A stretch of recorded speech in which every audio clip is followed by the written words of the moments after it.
आपल्या सर्वांचे नेते सन्मान्य गिरीश भाऊ महाजन साहेब, भारतीय जनता पक्षाचे प्रदेश अध्यक्ष रवींद्रजी चव्हाण साहेब, सुनील आबा गायकवाड, पवनदादा ठाकरे, दीपकजी पवार, संदीप बापू पाटील, समारान दादा, जेडी अण्णा, सगळे मान्यवर, आज तुमच्या सगळ्यांच्या साक्षीनं भारतीय जनता पक्षामध्ये मी प्रवेश करतो आहे।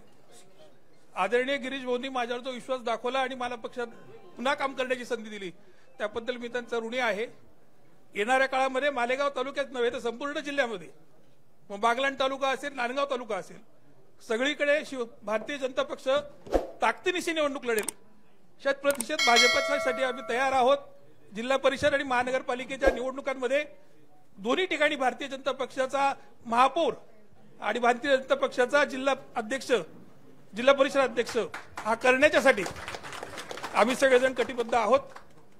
मागच्या जिल्हा परिषदेच्या निवडणुकीमध्ये सुद्धा मालेगाव तालुक्यातनं 5 आणि सटाणा तालुक्यातनं 4 जिल्हा परिषद सदस्य हे भारतीय जनता पक्षाचे आपण निवडून आणले होते। दोन्ही जिल्हा परिषद, दोन्ही पंचायत समिती आपल्या आल्या होत्या। याही वेळेला त्याही पेक्षा जास्त जागा निवडून आणण्याचं काम हे आम्ही सगळेजण करू। आज इतक्या मोठ्या प्रमाणात माझ्या पक्षप्रवेशाला विरोध होईल असं मला वाटलं नव्हतं, पण महाराष्ट्राच्या कॅबिनेटवर बहिष्कार घालेपर्यंत विरोधी पक्ष गेला, ही खूप आश्चर्याची गोष्ट आहे। आणि त्यामुळे निश्चितपणाने मला समाधान आहे की विरोधकांच्या पायाखालची वाळू आत्ताच घसरलेली आहे आणि गिरीश भाऊंच्या नेतृत्वामध्ये भारतीय जनता पक्ष 100% भाजप नाशिक जिल्ह्यात करून दाखवेल हा आत्मविश्वास व्यक्त करतो।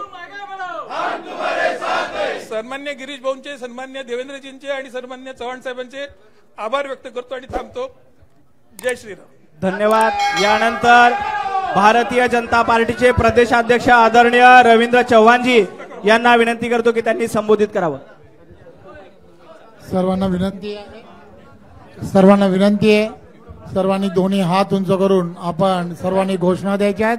बोला भारत माता की, भारत माता की, वंदे वंदे भारतीय जनता पार्टीचा। आज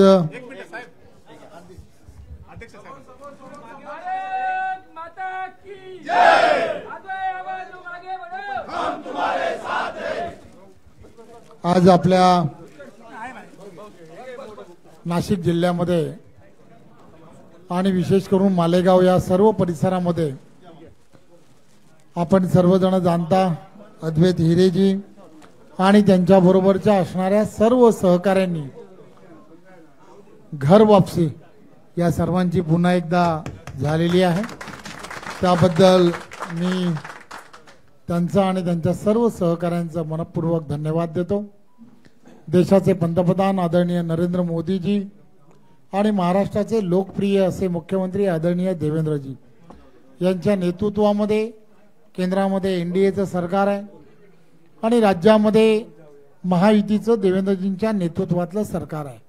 त्यामुळे या दोघांच्या नेतृत्वातलं असणारं सरकार आणि त्याचबरोबर स्थानिक स्वराज्य संस्थांमध्ये सुद्धा येणाऱ्या काळामध्ये एक विचाराचं सरकार असणं हे अत्यंत गरजेचं आहे आणि म्हणून सशक्त भारत बनवण्याच्या प्रक्रियेमध्ये तुम्ही आणि आम्ही सर्वजण सामील झालात त्याबद्दल मी तुमच्या सर्वांचं पुन्हा एकदा खूप खूप स्वागत करतो आणि ज्या विश्वासाने तुम्ही पक्षामध्ये प्रवेश केलाय त्याबद्दल मी आणि माझे सर्व सहकारी आम्ही सर्वजण तुमच्या पाठीशी खंबीरपणे उभे आहोत। पुढे चला, आम्ही सर्वजण तुमच्या बरोबर आहोत। धन्यवाद।